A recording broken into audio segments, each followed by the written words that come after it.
what the community needs to understand, even when they hear this show, is it's probably through about the end of this month. We're still in this educational phase of this. So they see this, they see the billboards, and they say, you know, they hear the news tomorrow that somebody got shot. They go, "Don't shoot, Peoria's not working." Yeah. It hasn't really started yet. We're trying to help people. And if they go to the website, they can get a lot more information on it than I can give you here in 2 minutes.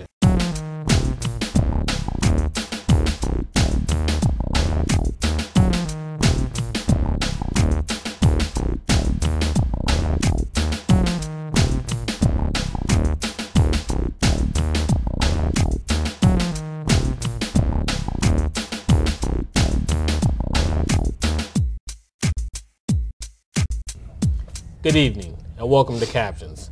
I'm Lamar Anderson, your host, and tonight I have two very special guests here.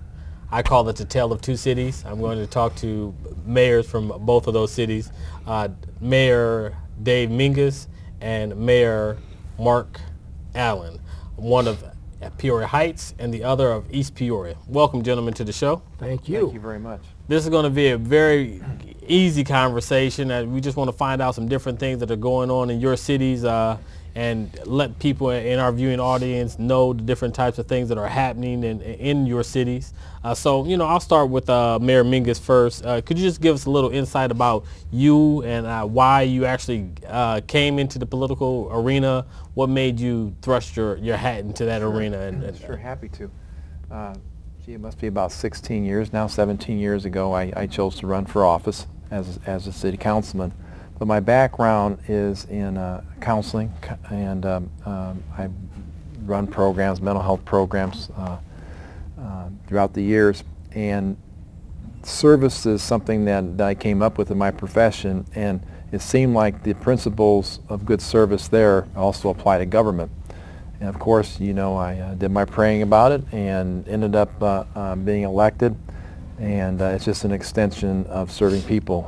I enjoy that, and I feel that it's been very rewarding over the past 17 years. Actually, my whole career is now going over 30 years as far as serving people. This different capacity, but really, when you serve, you serve.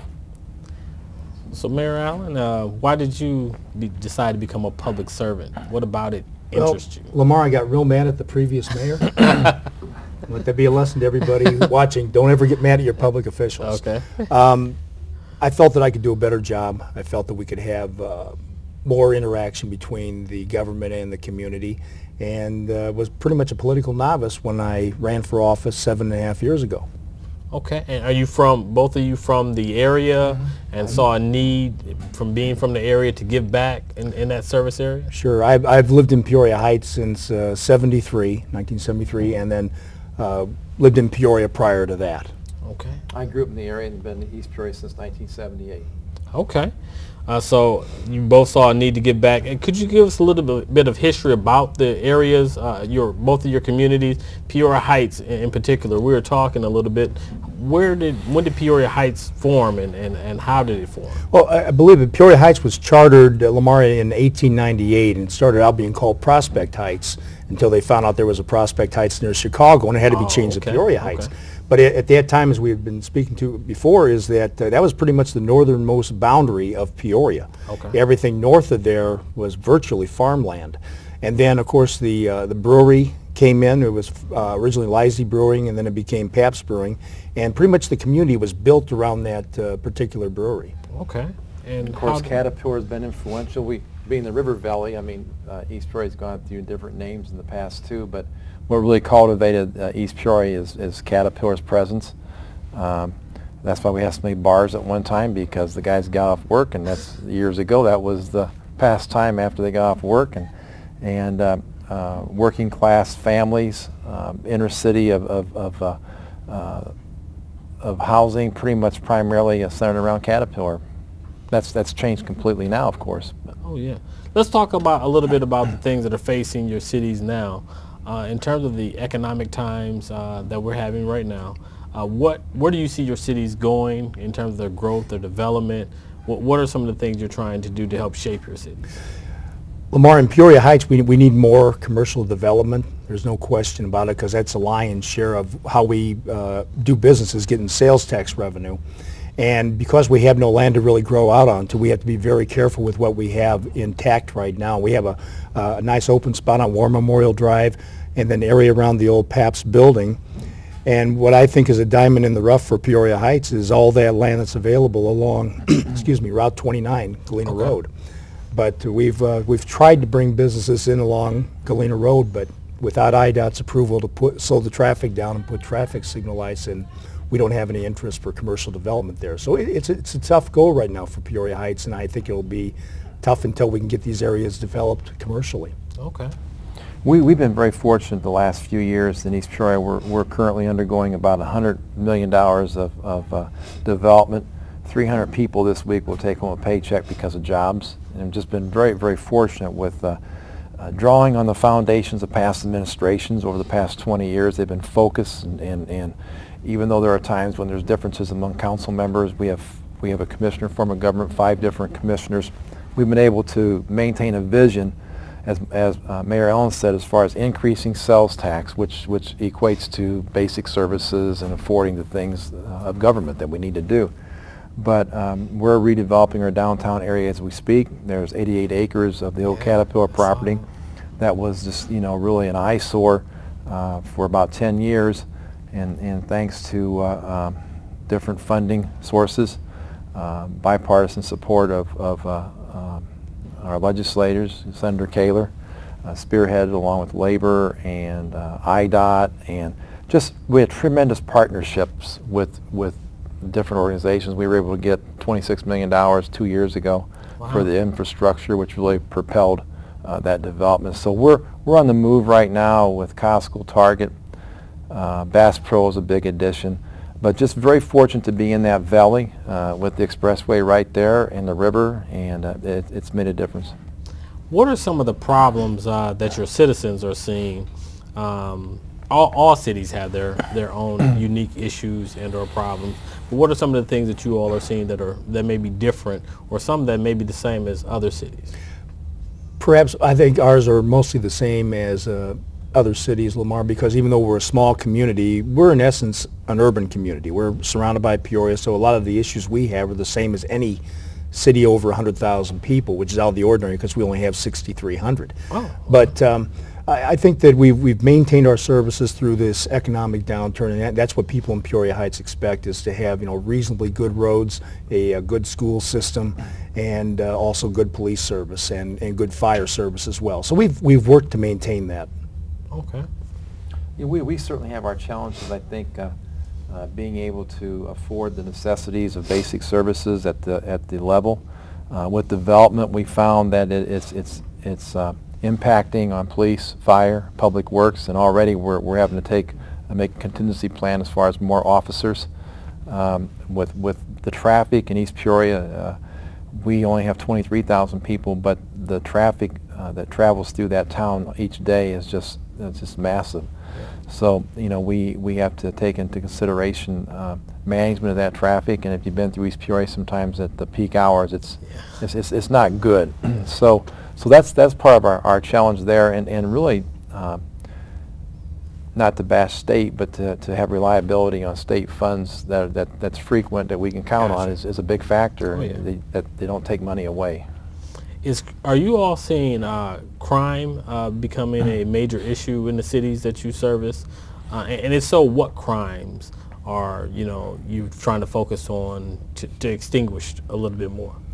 So far, we've been relatively fortunate, if you can say that about crime, but most of our crimes deal with burglary, some vandalism, relatively minor issues, but we run into drug issues here and there, just like any other large town would do.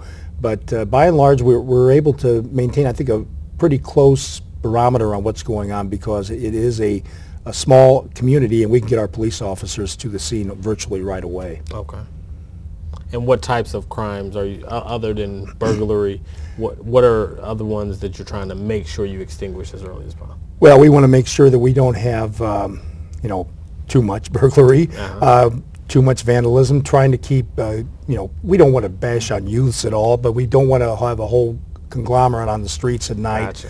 Things like that. But by and large, I think that in a lot of ways, you won't believe it with all the gunplay that we hear about. it's kind of a gentler world in some areas, I think. Okay. So I think that we're seeing progress in that. Okay. I hate to say, this is not bragging, because as soon as I say East Peoria's done real well on crime with a murder or something like that, you know. And we don't want that. But we've been real fortunate also as far as people being able to walk in the neighborhoods, very little crime in the neighborhoods. I think our biggest challenge right now is our retail thefts. Where we're spending a lot of police, and that sounds minor, but when you look at tremendous number of retail thefts associated with stores coming in, that takes officers off the street and out of their district, and that can be for a while, you know. I mean, with repeat offenses, but you always fear that murder or whatever. We have our share of burglaries. Nothing out of the ordinary. We've been pretty fortunate as far as crime. In the future, East Peoria is going to have to spend more money on police protection. Okay. I mean, we definitely are going to have a void there if we don't fill it. The council's been proactive. We hired 2 within the last 2 months, 3 months, Okay. and brought a sergeant up because we're trying to meet that need.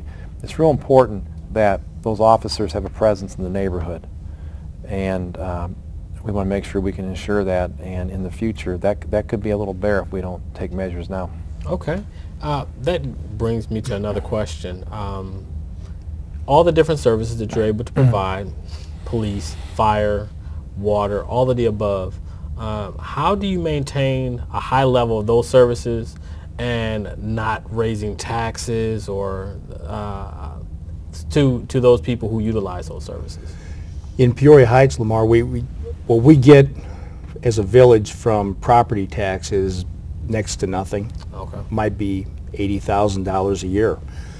The bulk of our money comes from sales tax revenue and from the payments from the state for income tax and other taxes that we glean from the state. So it's very difficult in this economic downturn to stay ahead of the game because we're not able to expand like we'd like with the open land and things like that. It's been very difficult to expand commercially and into retail to up that sales tax revenue. So we've kind of taken a hit in our general fund because we want to maintain our services the best we can, and that's the challenge for Peoria Heights. And I think it's a challenge for a lot of communities around here in the future because the cost of maintaining services keeps going up. Probably more than the sales tax revenue will for a lot of communities. Okay. Absolutely. The cost is outpacing the revenue, particularly in pensions, salaries. But the question was what? The question is, based on all the different services that you do provide, how do you keep those services at that such high level and not tax? As Mayor stated, we actually lowered our taxes in East Peoria this last year. Not a lot, but some, and it was a good gesture from the council to the community, anticipating all the different development coming online. But the only way to do that, really, we can't depend on state government. We have to depend on sales tax and growing that. And then we've instituted certain business districts which capture that too, so we have revenue that we can maintain those districts and make sure that they stay updated. But sales tax is it. East Peoria 20 years ago probably had about $1 million sales tax. Now we're in excess of $10 million. That keeps growing. But without the sales tax, we would not be able to keep up at all. It's impossible. And you made a statement, you were talking about state government. What is the relationship that you all have built with state government to help you to be able to maintain your cities the way that you do? Well, Lamar, it's basically that the state is in such rough financial shape right now, and I understand, as we all do, they're not paying their bills, up to date for everything, but it really has a deep impact on the communities because we do provide the police protection, we do provide the fire protection, we do provide the maintenance of the roads. So us not getting the money from the state has an immediate direct impact upon the communities. That's why it's so important, and we've tried to impress upon them, don't take anything else away. That's right. I understand. That's exactly right. We're real fortunate there. Our legislators, both Republican and Democrat, are pretty responsive to our needs, and they work together. They really have been great. Bipartisan support. I mean, they band together, but that's not always characteristic of what happens in the state at that level. But we've been real fortunate with our legislators, and they've been responsive to us bipartisanly. but it still makes it difficult when, as Mayor said, money's taken away. We have small budgets compared to other cities, and $200,000 here or there it's major for us. Yes. And it's not like last year we had $200,000 moved for our budget from the state, and that was a tough pill to swallow, actually. The other question that I have in regards to that is, what are you all looking for in regards to this election? This is election year, and everyone's talking about, you know, the different electoral races. What are you hoping to have happen so that you can continue to be successful in your cities? We just want the people who will go in there and do the best they can to grow the economy. Okay. Whatever that takes, and that's what we need. We need the jobs, we need the security, we need everything to make people feel good again about loaning money, borrowing money, and building things. That's all we're hoping for. I don't care if it's Democrat, Republican, Independent, whatever party it is. Just we need people who will work towards that goal. Okay. Yeah, I agree, and you can get me on a soapbox. I'm really tired of partisanship and arguing and worrying about getting votes instead of looking at the best interest of the people on both parties. I mean, I wish they just bury the hatchet, not in each other, but just bury the hatchet and work toward the common goal of what's for the people, and I think we'd be better off. Now let's talk, let's take another turn. Let's talk about the successes of your cities. I know you were talking about the different things and some of the different things that you all have in place, but in terms of economics, what are some of the different successes that you all are patting yourself on the back about and feel really good about at this particular time? Well, we can't take full credit for it, but along Prospect in Peoria Heights has maintained pretty much 100% occupancy. A lot of these restaurants are known in the region. They bring a lot of people in. I think it's kind of spilled over into the community to where people feel good about where they live in Peoria Heights. And we just have to work at maintaining that, and we do that by the village. We give money every year to the Chamber of Commerce to advertise the village, and I think it's had an impact. You know, it's happening in the Heights and things like that. So that was never done before we came in. So I think we've seen an increase in revenues because of that. And now we're hoping, Lamar, by some miracle, we'll get good developers on War Memorial and in our TIF district in off of Prospect. Most importantly, we're hoping that we'll get somebody down there on in IDOT who will say, let's change things on Galena Road. All right. Yeah, I'm most happy with our citizens being able to still walk in their neighborhoods, to be able to walk that dog, take their kids out in the stroller, feeling safe. That just gives me a great deal of pride when I see our citizens, and when I hear them talk about the pride they have in our community, because, you know, it's something you have to build, and it's really great that they've supported this development that we have currently. I mean, the citizens have been on board overwhelmingly. We could have never done it without that support. But I want to also mention that East Peoria, we care a lot about Peoria Heights, Peoria, Morton, Washington, Pekin, because we're in this all together as a region. You look across, I can see the tower. And prior to our coming here today, I was speaking to Ms. Mayor Ellen right over here at the table, and how we really use Peoria Heights as a model. Okay. I think it's important that folks realize, even though we're independent communities and we compete, that's healthy. We still stick together too if we need something in this region. Gotcha. And I'm proud of that too, that I can call upon any of my fellow mayors and usually get a hold of them and get consensus on something if I need something done. And one thing that I do like, and I'm glad you brought that up, is that I do see that in the Peoria area in terms of the connecting to each individual community. You all host a variety of different events that you have other people attend, and you can actually see that. So that's one thing I definitely want to commend both of you mayors on. I know Peoria Heights, they have not only you have that particular motto, but you do a festival that they used to have out there at that tower. What's that tower? We have a Tower Park Music Fest every year. And like Mayor Mingus said, is that even though we're separate communities, in a lot of ways, we're all one. Exactly. And we have to work together, because if we work against each other, we all suffer. Exactly. And you all have some great things that are happening over there in terms of, like you were stating before, Target and Costco, those developments that you have, not just Target and Costco, but those developments that you have that are going to be bringing people back over to Right, but East I'm not Peoria. naive enough to think that if Peoria wasn't here, or Peoria Heights wasn't here, we'd have that. Because as you look across and you see the different attractions in Peoria, Peoria Heights, the museum, the riverfront, Exactly.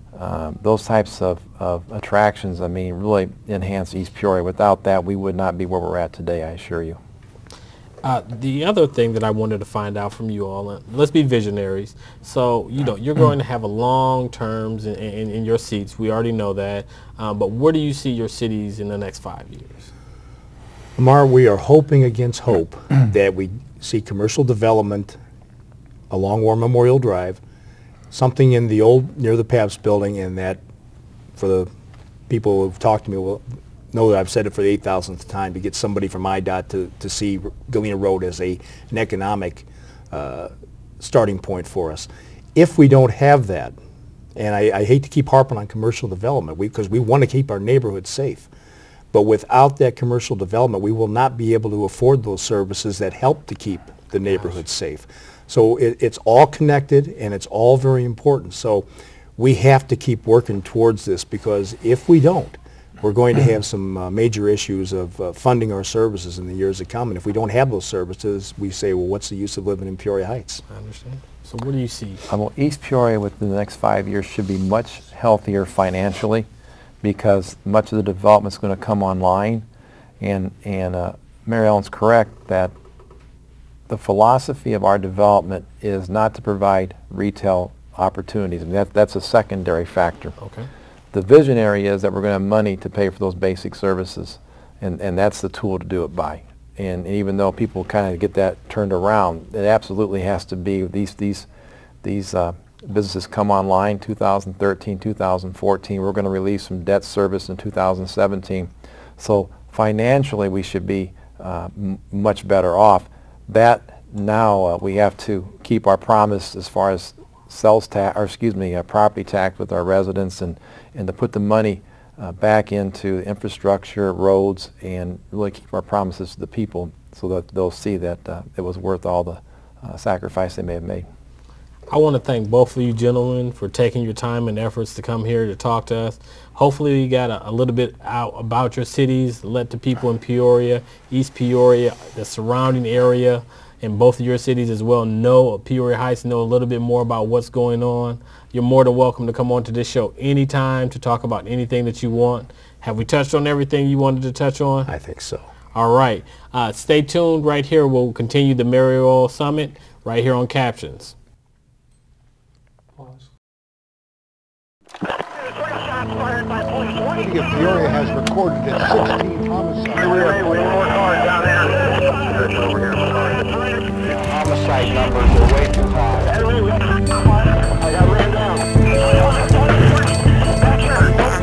A single gunshot wound to the head. No more violence in the city. We live here. The children have a right to play in the streets. Okay, it's over. This isn't going to be tolerated anymore. We're not going to put up with it. Welcome back to Captions. This is our segment where we're talking about a tale of two cities. We're actually talking about the cities of Peoria and West Peoria. And I've been joined here by two gentlemen who you're more than welcome to always come back to Captions. Mayor Jim Ardis, as well as Mayor James Dillon of West Peoria. Welcome, gentlemen. Thank you. Thank you. Nice to be here. Let's talk a little bit about yourselves personally, who you are, and why you've chosen to get yourself into the political arena. And we can start. Age before. Hey, let's do that. Okay. You know, it was something that came about in high school. Okay. Both of us graduated from Spalding, and I don't know if it's something that they kind of breed in you there. Okay. There's a lot of public servants in Peoria that graduated from Spalding and are proud of it. And I started my junior year, senior year, became class president, and after I graduated, I stayed in Peoria, became a precinct committeeman. The next thing I knew, I was on the township board. Served 14 years on the West Peoria Township Board before we voted to incorporate. Never dreamt about being the mayor or supervisor at the time because, you know, that'd take too much time, and one thing led to another, and I didn't like the direction the city was going, and that was 18 years ago, and I've been fortunate to be reelected every year since. Wow, that's good. So, Mayor Artis? Well, as Mayor Dillon said, I wasn't active in politics when I was at Spalding, and but my father was a city councilman back in '69 till '73. So I kind of took an interest in politics, even though I was pretty young at that time. I used to go down to city council meetings with him and sit in the audience and watch. So I kind of took an interest and always had a fondness for local politics. And I first ran for city council in 1999, and I ran as a large member. And I won that election and was reelected 4 years later. And then halfway through my second term as an at-large council member, I ran for mayor, and I was successful in that. And then now I'm on my second term as mayor. And we just announced a couple weeks ago that I was going to run for a third term. All right.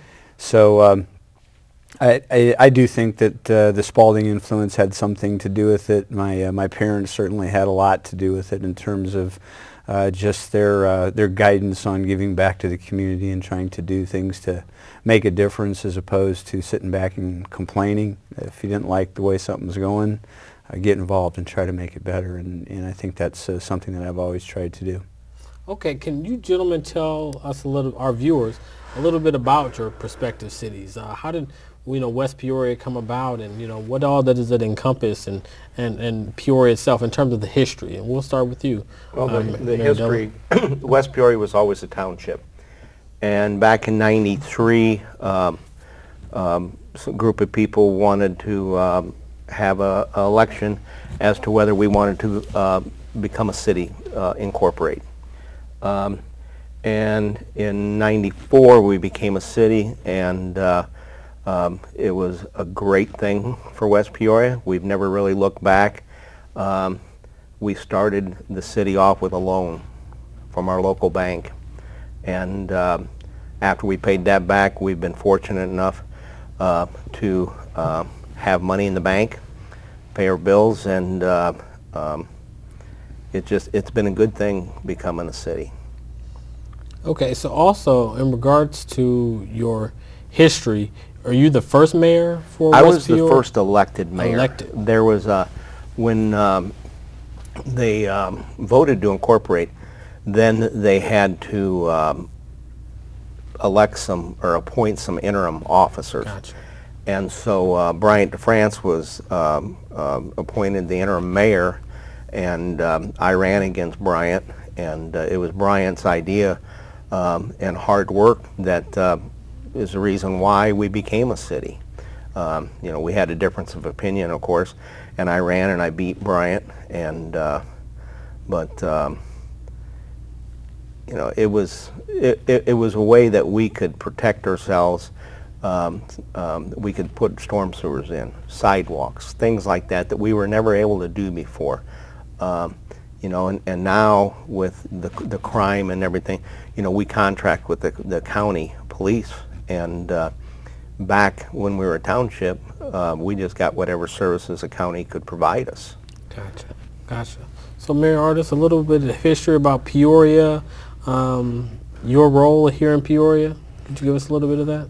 Well, Peoria is the oldest city in the state, and it's been here for a long time, and we have a pretty interesting history going way back. Of course, in the early days, a lot of trading because of the utilization of the river, a lot of agriculture in the area. At one time, Peoria had several distilleries and was well known for both distilling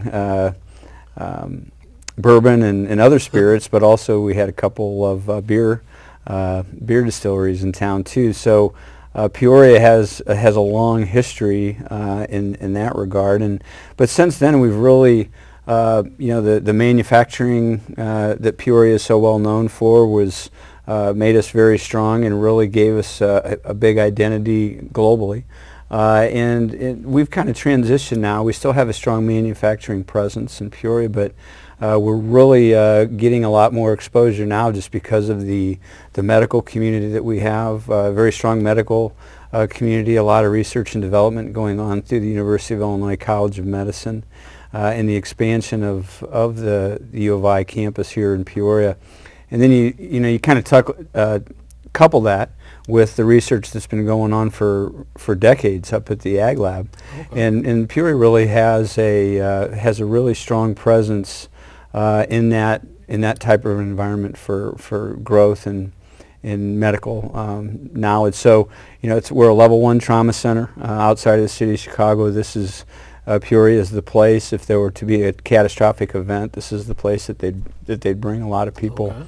The healthcare services that we have available in Peoria are second to none for a community our size, which attracts a lot of doctors and other medical professionals. Again, the College of Medicine attracts a lot of medical students who end up staying here, doing their internships, and then staying and starting in practice here. So that's where we're seeing a tremendous amount of professional growth with a lot of stability.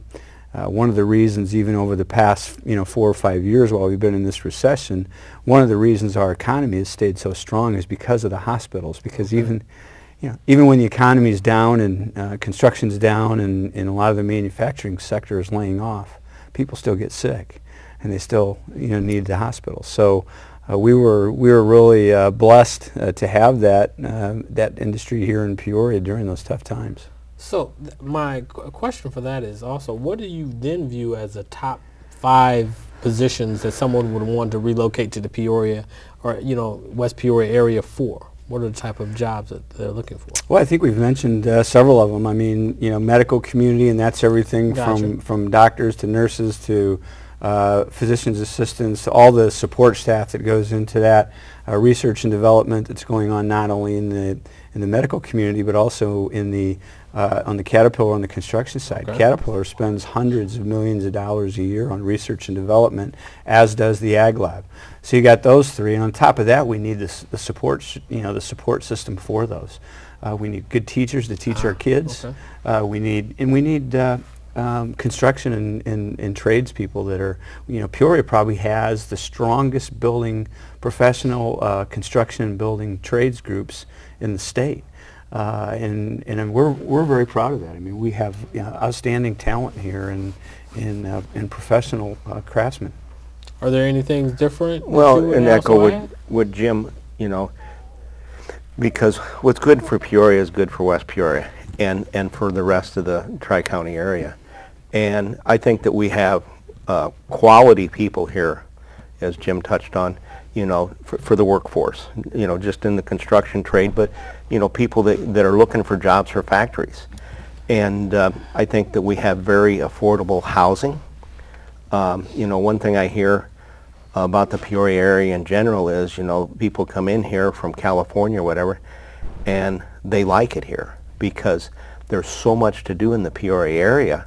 You have the Chiefs, you have the Rivermen, you have the Civic Center that has so many different events, and it's reasonable. And they're used to paying a lot of big money in the big cities, and Peoria has a lot to offer in general. And as West Peoria, we don't have the big pieces of property for factories, but we have affordable housing for people. People thought we were crazy, but when the Peoria County Board was looking at building a new nursing home for the seniors, we actively went after that, and we got it. And everybody said, well, why would West Peoria want a nursing home? No taxes, but it was people. It was going to bring 214 new residents to West Peoria, and then our other thought was, okay, everybody has housing stock, vacant houses.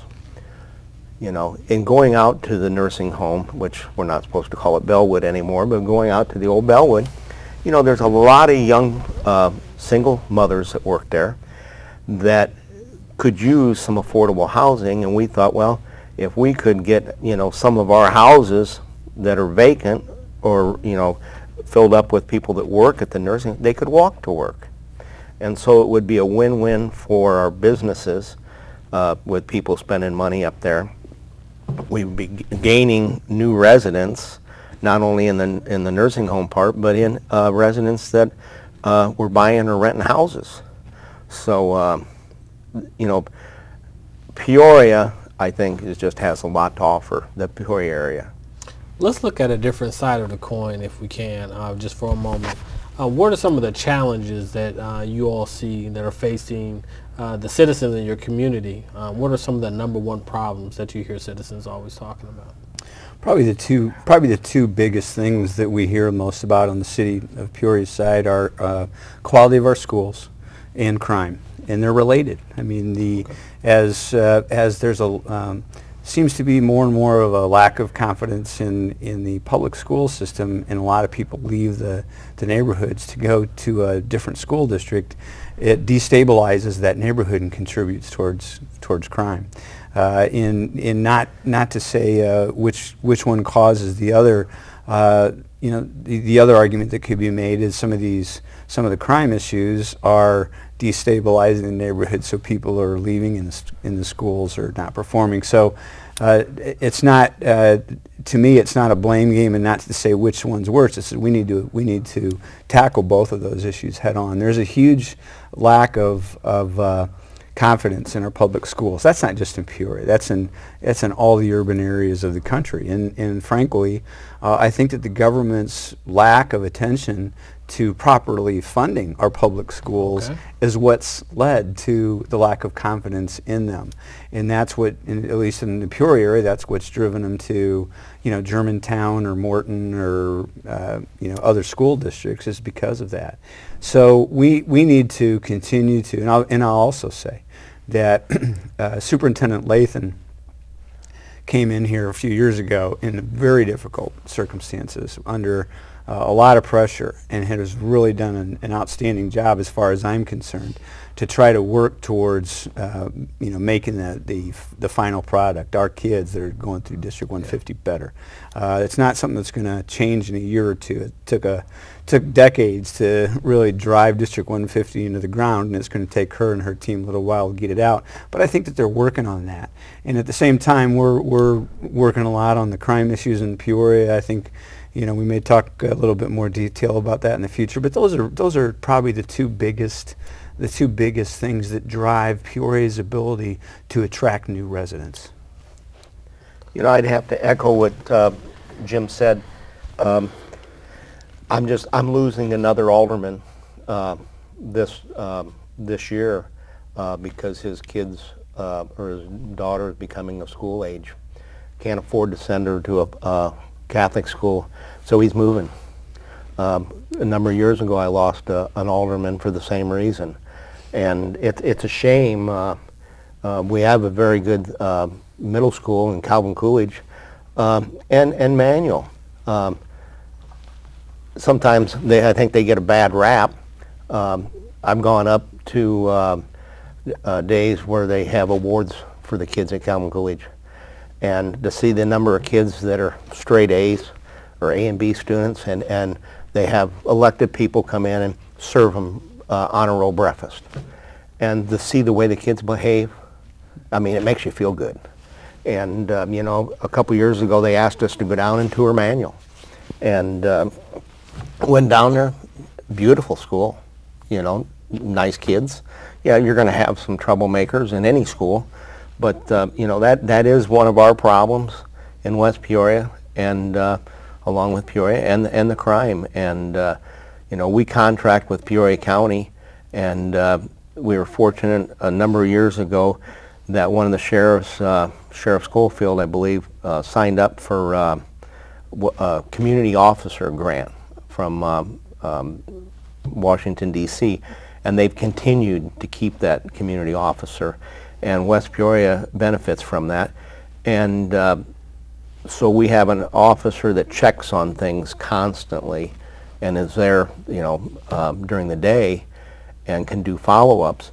And any time that they want to do a saturation patrol, bicycle patrols, we're huge on bicycle patrols, and the officers enjoy it. And you know, the whole idea is to get have the bikes or the officers out and have them seen. And you know, if they can go up and interact with young kids or whatever, and get them. We have a community watch program that a lady started, and I can remember you could go there and there'd be 1 or 2 people there. And now they'll have 30 or 40 people.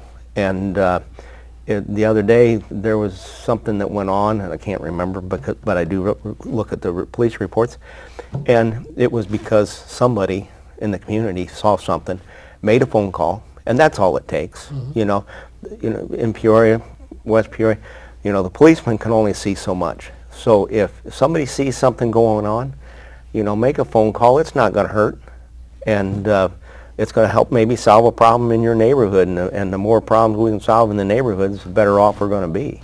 Let's readdress the educational piece that you all were talking about. What are we capable of doing as the mayors of Peoria to support the school systems in regards to the educational piece? Because like you stated, you know, we do have some people who are moving from the area. How do we keep them here by supporting the school system that we have in place? Well, that's a good question, Lamar. And let me say, I was the product of Catholic schools. I went to St. Cecilia's, it's closed now. I went to Spalding, which is closed now. My kids all went through District 150. Graduated, got a very good education. 2 out of the 3 went on. One's still in college. My oldest is a graduate with a criminal justice degree. They got an outstanding start in an outstanding education in District 150. And my middle son is a Teamster. He graduated and he's a Teamster.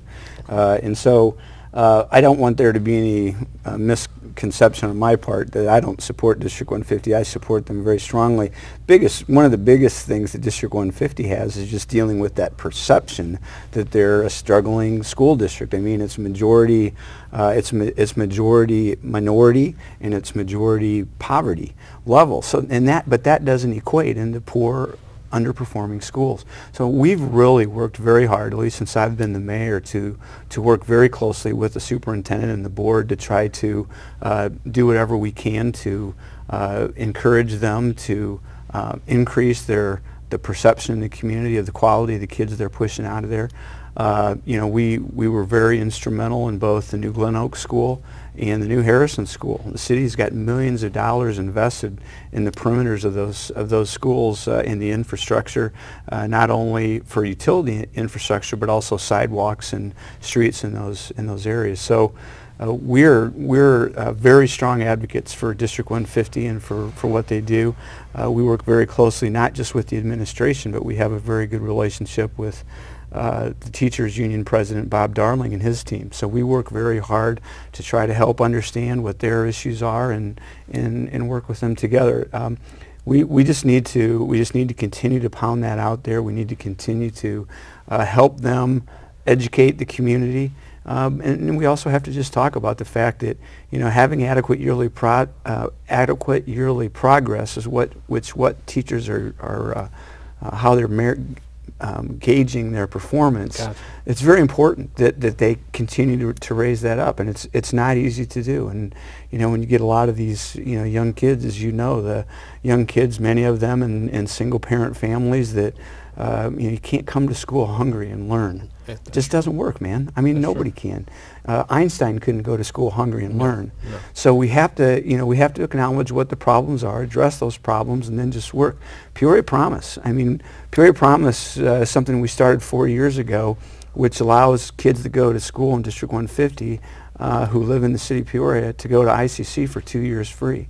We've graduated over 1,000 kids through that program with not one penny of taxpayer money.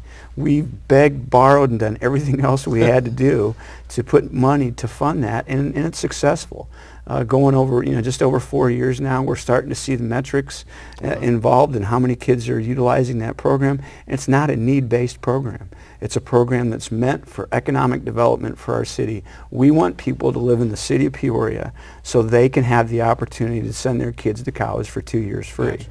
And we also want to expand that program. We want it to be available to the private school kids, anybody who lives in the city of Peoria. Okay. The reason we haven't is because of the money. Exactly. So we're trying to come up with ways to increase the funding into the program, but we're very supportive of kids and education in our community, and a lot of that is because the state and federal government dropped the ball on it a long time ago. Well, nothing else needs to be said about that particular part. Anything else? No, I mean, I pretty much agree with Jim on things. We have a good relationship with the 2 public schools that support West Peoria. Every year, for I don't know how many years now, we have what we call a government day, where we have a group of seniors from Manual, a group of seniors from Notre Dame that come and spend half the day with the city and half a day with the township. The same day, we have 8th graders from Calvin Coolidge and from St. Mark's, because both of those are basically our schools. And to see those kids intermix with one another, and we let them run a mock city council meeting. We let them do different things. We have the community officer up there just to try to show that, police officers aren't all bad, and that you can work with everybody, and that there's benefits of community service. And I think it's been successful, and as how corny it is, I mean, every year we have the kids take a picture with the mayor, and I can go anywhere and I got a picture of you on my refrigerator. I said, you got to be kidding me, But the kids get something out of it, and that's, I think too many times, you're focused on other things, and we need to focus more on the kids, and their education, and basically, work with them. I was a product. I attended Catholic schools, and my kids did too, but that didn't mean that was by choice. So we have to be there to support District 150, and my biggest thing is, have you been down to the school? Have you looked at it? And most of the time, the people that are complaining, they haven't. Exactly. And so it's a perception, and I think that once the administration can get over that hurdle, it's going to help. Okay. Let's talk a little bit about crime in our city, the city of Peoria, West Peoria. What are some of the types of crimes that most people are offending, and what are we doing to combat some of those types of crimes? Well, some of the aggravated crimes in Peoria, which really the thing that we've seen the biggest spike in this year, aggravated assaults against people, and burglaries are really 2 of the areas that we've seen a significant rise in, and there's different reasons for that. The economy drives a lot of the burglary situations, and drugs and drug addictions also drive burglaries, because people are stealing stuff to get money to buy drugs. So those are all related. The one that gets the most attention, obviously, is homicides. In Peoria is, most people have probably starting to see the information that we're putting out there about the Don't Shoot program. Yes. And even in the midst of this process we're in right now is really just an educational process where we're trying to drive people to our website, which is don'tshootpeoria.com, and I encourage your listeners to go there and check it out. You can say it one more time. don'tshootpeoria.com. That's right. And there's a lot of information that they can get to better understand what the program is and what we're trying to do. The basic premise of this program is to get people to put their guns down and to quit. There is absolutely no situation that you can identify that makes it okay for any person to take someone's life with a gun. None. And so now our community is in the process of standing up and acknowledging, arm in arm, crossed, all areas of the city to say, this isn't acceptable. We can't do this anymore. David Kennedy brought this program to High Point, North Carolina 20 years ago. And since then, he's got it in over 60 cities, and it's been very successful. Just as a quick, some quick metrics, 20 years ago, High Point, North Carolina was 80,000 people, and they were experiencing somewhere between 14 and 17 homicides a year, which is about where we're in that 12 to 15 or 16. Okay. So fast forward 20 years, they've gained about 20,000 in population, and they have 2 or 3 homicides a year. Wow. So the program's sustainable. It shows that if you stay focused on it and really concentrate, you can drive your violent gun crimes into the ground, and that's what we want to do. And I think that the community is very engaged in it. What the community needs to understand, even when they hear this show, is it's probably through about the end of this month. We're still in this educational phase of this. So they see this, they see the billboards, and they say, they hear the news tomorrow that somebody got shot. They go, don't shoot, Peoria's not working. Yeah. It hasn't really started yet. We're trying to help people. And if they go to the website, they can get a lot more information on it than I can give you here in 2 minutes. Gotcha. Well, fortunately, we haven't had the homicides in West Peoria, but we've had, the biggest thing I've seen is domestic violence. I've seen a lot more people, and I imagine it's got to do with the economy. Gotcha. That there's a lot of stress in their lives, and of course we've had a lot of burglaries, a little more than what was normal. Luckily, the county has done a pretty good job of catching the people that have been involved in that. A lot of cars that, and I think that's more or less kids, and it's usually somebody will leave their car unlocked, and they go through it and get change or cell phone. Occasionally somebody will leave a purse or their computer in the car, leave it unlocked, and they're stealing that too. But you just have to kind of stay on top of it. And the biggest thing is, if you see something, as I stress, the majority of the people that call me and say, well, I've got this problem in my neighborhood, did you call the police? Exactly. No. I said, well, how are they going to know about it?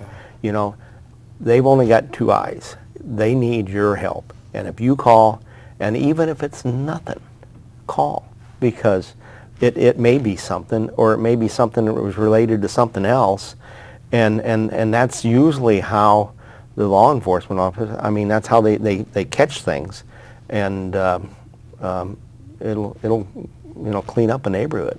Okay, let's switch gears real quick here and talk about some of the successes in your communities. Peoria is doing a lot of things drastically changing. West Peoria as well. What are some of the successes that you're patting yourself on the back about? Like, I cannot believe that's happening, and it's fantastic.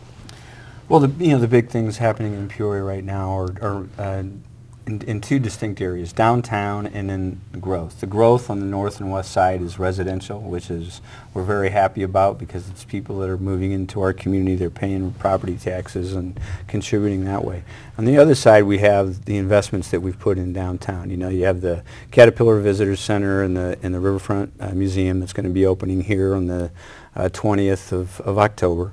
We're putting millions of dollars into the warehouse district to encourage new business and residential, and then also the convention hotel. We're going to have a Marriott Convention Hotel in the heart of downtown that's really going to do a lot. So all these things together really, through some difficult economic times, I think we're really positioned well. And to top that all off, if you will, maybe the cherry on top of the whole ice cream sundae is the announcement that Caterpillar wants to build their new world headquarters here, which is a huge, huge message to the city of Peoria that they want to stay here, they want to grow here, and they're committed to Peoria. They've been here for a long time, and they want to continue that. So all of those things together, the downtown that we see now is going to be a totally different place 5 years from now. It's always good to hear. Anything? Well, one thing that I think I'm kind of proud of is our businesses in West Peoria. When things have been down, our sales tax has been up, and we actually have businesses that are looking in West Peoria. Our problem is we don't have property that's big enough. You know, 2 years ago, we were devastated when our local grocery store burnt to the ground. Yeah. You know, most people would have taken the money and ran. Mark and his family were committed to West Peoria, and so they rebuilt. And I mean, we're very thankful for that, and I think the community is. In the past couple of years, we've annexed quite a bit of property. I never thought that our boundaries would ever change, but size-wise, we've probably doubled our map square footage in the last couple of years just by the property that we've annexed, and we haven't gained very many people. But down the road, we hope some of these buildings and things that they're wanting to build when the economy turns around will go. Probably one of the biggest things that I'm proud of, though, is being able to get the new nursing home for the seniors moved in to West Peoria. They moved into a piece of property that the sisters had operated St. Joseph's Home on for years, and we felt that it was a perfect fit. That the property, you know, from when it was first started, had always taken care of seniors, and so I don't like using the word no-brainer, but it was a no-brainer that it was a perfect fit, and I think that down the road, hopefully when the economy turns around, we're going to build a new city hall up in front of the nursing home, because we worked a deal to get a piece of property up there, and it'll have a community center, and then we can use part of work with the nursing home and stuff on different community events. I think it'll be great. You know, the school kids, from what I understand, are talking about, you know, they can't wait for the new nursing home to get done because it's in walking distance, and so different classes can go over there and intermingle with some of the seniors, and I think it's going to be good for both of them. I'd like to thank both Mayor Artis and Mayor Dillon for coming in here talking to us about all the different things that are happening in their respective cities. Thank you all for tuning in to Captions. I'm your host, Lamar Anderson. Good night.